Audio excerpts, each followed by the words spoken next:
Guys, welcome back to Indira education centre. दोस्तों, आज हम देखने वाले हैं यूपी पेट 2022 15 अक्टूबर के जो आए हुए प्रश्न थे, जो आया हुआ पेपर था, उन पेपर के प्रश्नों को हम देखेंगे। तो दोस्तों, यहाँ पर बहुत ही बेहतरीन तरीके से एनालिसिस करेंगे। यहाँ पर जितने भी आंसर बताए जाएंगे एकदम करेक्ट आंसर बताएंगे। तो दोस्तों, पहला क्वेश्चन हमारा कि प्रधानमंत्री नरेंद्र मोदी ने निम्नलिखित में से किस राज्य में IIBX India international bullion exchange launch किया?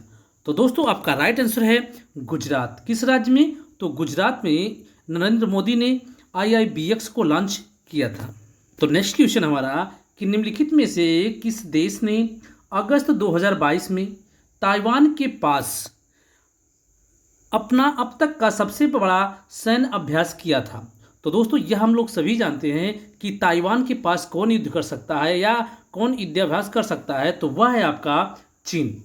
अगस्त 2022 में भारत की पहली अंडर वाटर मेट्रो का उद्घाटन निम्नलिखित में से किस शहर में किया गया है? तो दोस्तों, अगस्त 2022 में पहले अंडर वाटर मेट्रो का उद्घाटन आपके कोलकाता में किया गया है। कहाँ पर? तो कोलकाता में किया गया है। निम्नलिखित में से किस देश के वैज्ञानिकों ने पहला कृत्रिम भ्रूण तैयार किया है? तो कृत्रिम भ्रूण तैयार करने वाला पहला देश आपका है इजराइल। राइट आंसर है ऑप्शन नंबर ए। किन दो शहरों के बीच आकाशा एयर की पहली उड़ान का उद्घाटन किया गया है? तो आकाशा एयर की पहली उड़ान का उद्घाटन मुंबई से अहमदाबाद के बीच किया गया है। कहाँ पर? तो मुंबई से अहमदाबाद के बीच। आज़ादी का अमृत महोत्सव के तहत बढ़े चलो अभियान निम्नलिखित में से किस केंद्रीय मंत्रालय द्वारा शुरू किया गया था? तो यह आपका राइट आंसर है कि यह शुरू किया गया था संस्कृत मंत्रालय के द्वारा। नेक्स्ट हमारा कि भारतीय सेना ने जुलाई 2022 में नामक एक भारतीय उपग्रह संचार अभ्यास का आयोजन किया। तो वह उपग्रह का अभ्यास किया गया था, तो वह था स्काई लाइट। कौन सा? Sky light. नेक्स्ट हमारा कि किस केंद्रीय मंत्री की अध्यक्षता में चंडीगढ़ में नशीली दवाओं के तस्करी और राष्ट्रीय सुरक्षा पर एक राष्ट्रीय सम्मेलन आयोजित किया गया था? तो इसका राइट आंसर है option number A, Amit Shah की अध्यक्षता में। कित में से कौन सा राज्य भारत में पहला हर घर जल प्रमाणित राज्य बन गया है? तो दोस्तों, हर घर जल प्रमाणित राज्य बना है आपका गोवा। कौन सा राज्य? गोवा। निम्नलिखित में से कौन सा भारत का पड़ोसी देश नहीं है? तो यह बहुत ही इजी क्वेश्चन है, क्योंकि हम बता सकते हैं कि हमारे पड़ोसी देश कौन कौन से हैं। तो आप राइट आंसर है UAE, जिसे हम संयुक्त अरब अमीरात भी कहते हैं। कि निम्नलिखित में से किस IIT ने भारतीय भाषा प्रौद्योगिकी को आगे बढ़ाने के लिए A14 भारत में नीले कड़ी केंद्र की शुरुआत की? तो दोस्तों, वह कौन सा IIT है? तो वह है आपका IIT मद्रास। तो राइट आंसर है ऑप्शन नंबर बी। क्वेश्चन हमारा कि स्वतंत्रता के बाद भाषा के आधार पर बने भारत के पहले राज्य का नाम बताइए? तो राइट आंसर है option number A, Andhra Pradesh. तो दोस्तों, नेक्स्ट क्वेश्चन हमारा कि लोकसभा में पद धारण करने की न्यूनतम आय क्या है? तो लोकसभा में सदस्य बनने के लिए न्यूनतम आय क्या है? तो option number C is right, 25 वर्ष है। कितना है? 25 वर्ष। अंतर्राष्ट्रीय जैव विविधता दिवस किस तारीख को मनाया जाता है? तो दोस्तों, अंतर्राष्ट्रीय जैव विविधता दिवस आपका 22 मई को मनाया जाता है। तो option number D is right. निम्नलिखित में से कौन सा विश्व का सबसे बड़ा नदी द्वीप है? तो दोस्तों, सबसे बड़ा नदी द्वीप है माजुली नदी द्वीप। दोस्तों, यह आपके ब्रह्मपुत्र नदी पर पाया जाता है। तो नेक्स्ट क्वेश्चन हमारा कि निम्नलिखित में से हंगरी की राष्ट्रीय मुद्रा क्या है? तो दोस्तों, राइट आंसर है ऑप्शन नंबर ए, हंगेरियन फोरिंट। कौन सा?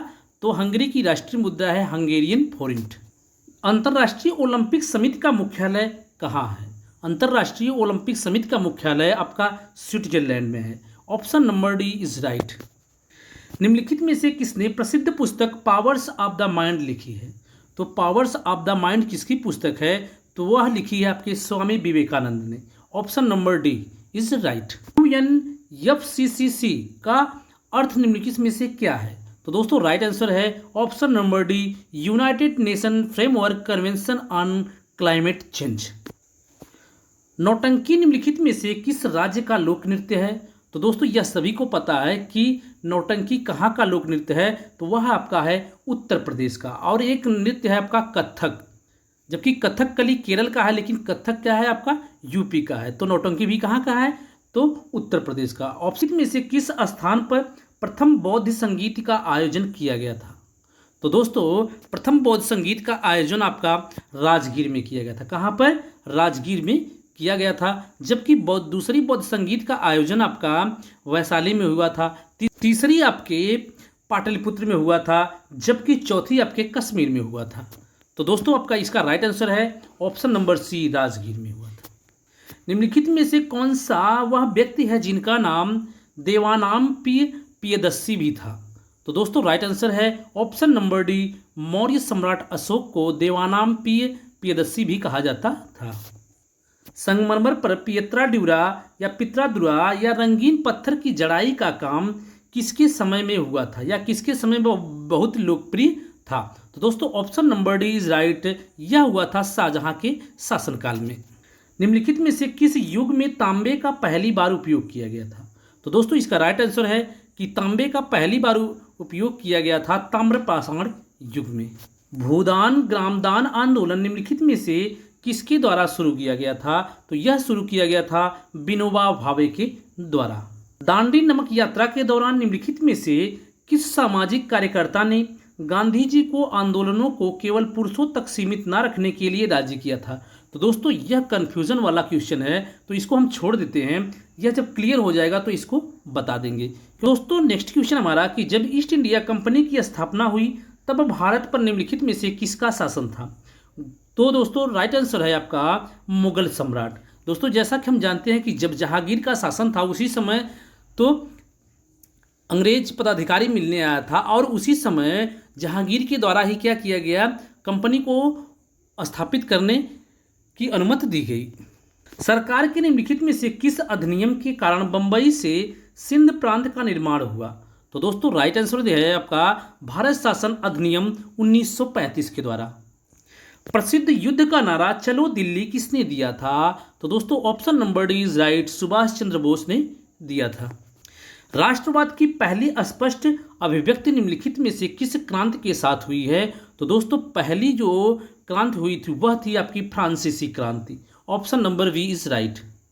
दोस्तों यदि आप लोग इसी तरीके से स्टैटिक जीके की महत्वपूर्ण क्लास या महत्वपूर्ण प्रश्नों का संग्रह देखना चाहते हैं तो चैनल को सब्सक्राइब जरूर करें, और आपको चैनल पर विजिट करिए। आपको वहाँ पर एक से एक डिटेल में क्लास, या आप कहेंगे कि प्रश्नों के माध्यम से क्लास भी कराई गई है। तो दोस्तों विजिट जरूर करें और चैनल को सब्सक्राइब करें, शेयर करें ज़्यादा से ज़्यादा अपने मित्रों में।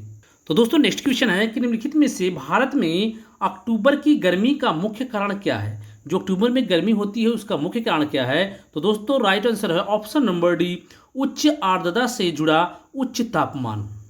भारतीय मानक समय और जो ग्रीनविच मध्य टाइम या जीएमटी जिसे कहते हैं, तो भारतीय मानक समय उससे कितना आगे है। तो दोस्तों आपका राइट आंसर है ऑप्शन नंबर सी, 5 सही 1/2 घंटे, अर्थात कहेंगे 5.5 घंटे। निम्नलिखित में से कौन जनसंख्या वितरण को प्रभावित करने वाला आर्थिक कारक नहीं है। तो जनसंख्या वितरण को प्रभावित करने वाला कौन सा आर्थिक कारण नहीं है। तो option number B is right, पानी की उपलब्धता, यही आपका आर्थिक कारण नहीं है। विश्व की सबसे ऊंची चोटी माउंट एवरेस्ट किन दो देशों के बीच स्थित है। तो दोस्तों वह है आपका नेपाल और तिब्बत के बीच। नेपाल और तिब्बत के बीच माउंट एवरेस्ट स्थित है। भारत की पंचवर्षीय योजनाओं को अंतिम स्वीकृति निम्नलिखित में से किसके द्वारा दी गई थी। तो दोस्तों अंतिम स्वीकृति राष्ट्रीय विकास परिषद के द्वारा दी जाती थी। तो राष्ट्रीय विकास परिषद की स्थापना इसीलिए किया गया है क्योंकि पंचवर्षीय योजनाओं में जो कमियां हैं या पंचवर्षीय योजना को किस तरीके से चलाया जाएगा उनका विकास करने के लिए या उन पर नज़र रखने या उनको सही करने के लिए ही राष्ट्रीय विकास परिषद का स्थापना किया गया था। विकासशील अर्थव्यवस्था के प्रारंभिक चरणों में अधिकांश गतिविधियां किस क्षेत्र से संबंधित होती हैं। तो दोस्तों right answer option number D, प्राथमिक क्षेत्र से। में से कौन सा हरित क्रांतिकारी रणनीति का हिस्सा नहीं था।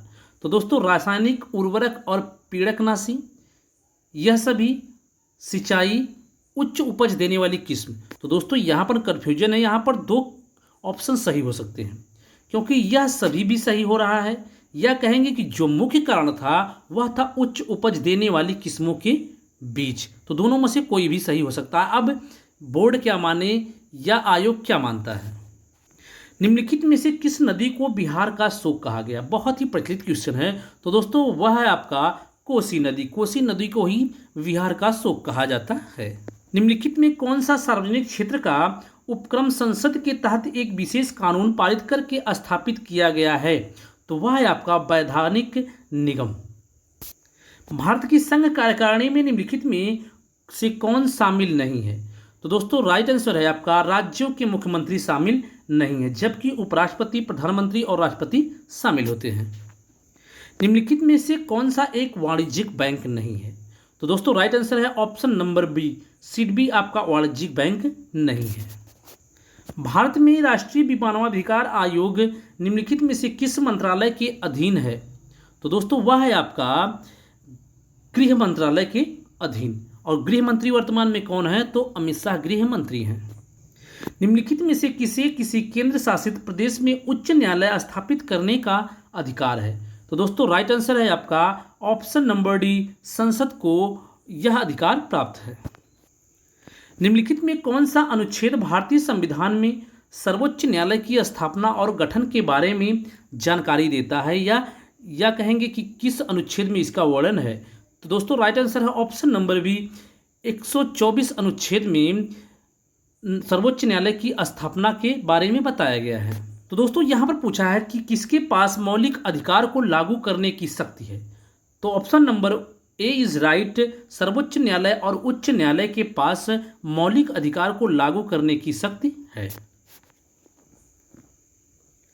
निम्नलिखित में कौन सी गैस ग्लोबल वार्मिंग के लिए जिम्मेदार है? तो वह है आपका ग्रीन हाउस गैस। न्यूमोनिया मानव शरीर के निम्नलिखित में से किस अंग को प्रभावित करता है? तो दोस्तों जानते हैं कि न्यूमोनिया में क्या होता है, आपको सांस लेने में दिक्कत होती है, तो वह आपका संबंधित है फेफड़े से। किसको प्रभावित करता है? वह फेफड़े को प्रभावित करता है। निम्नलिखित में से कौन सा वनस्पति रेशा नहीं है? तो दोस्तों राइट आंसर है आपका नायलॉन। नायलॉन एक कृत्रिम रेशा है, जबकि यहाँ पर पूछा है वनस्पति रेशा नहीं है, तो कौन सा है आपका नायलॉन। तारों का रंग निम्नलिखित में से किस आधार पर निर्भर करता है? तो दोस्तों तारों का रंग निर्भर करता है उसके तापमान पर। जिस तरीके से उसका तापमान होता है उसी तरीके से तारों का रंग बदलता रहता है। तो दोस्तों 15 अक्टूबर के जितने भी प्रश्न आपके static GK, history, current affairs, संविधान, विज्ञान, जितने भी इन सबसे प्रश्न बने थे उन सबको हमने कवर किया। दोस्तों यह आपका राइट आंसर है। इसमें जो भी आंसर बताया गया है इसमें कोई भी चेंज नहीं हो सकता है। जो हमने कन्फ्यूजन वाला क्वेश्चन बताया है उसमें आपका कोई भी हो सकता है। तो दोस्तों यदि आप लोग सभी विषय के फ्री क्लास पाना चाहते हैं किसी भी परीक्षा के लिए, तो चैनल को सब्सक्राइब करें, लाइक करें, दोस्तों ज़्यादा शेयर करें। तो दोस्तों कल फिर मिलेंगे नेक्स्ट वीडियो के साथ। जय हिंद, वंदे मातरम।